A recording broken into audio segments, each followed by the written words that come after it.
Hello again. This is our part 4.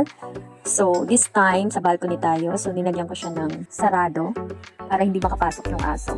Kasi masisira yung aking design. Sa aking mga followers dyan, thank you for always watching my video. So, you have to wait for part 5 para, I think, siguro madali na ito matapos. So, antay-antay na lang. So, enjoy watching my videos. I hope makatulong ito sa inyo.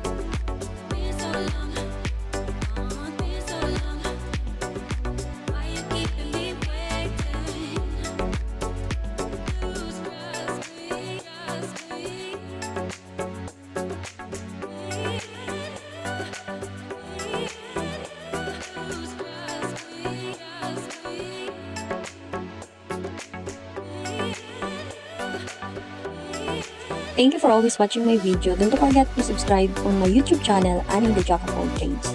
See ya!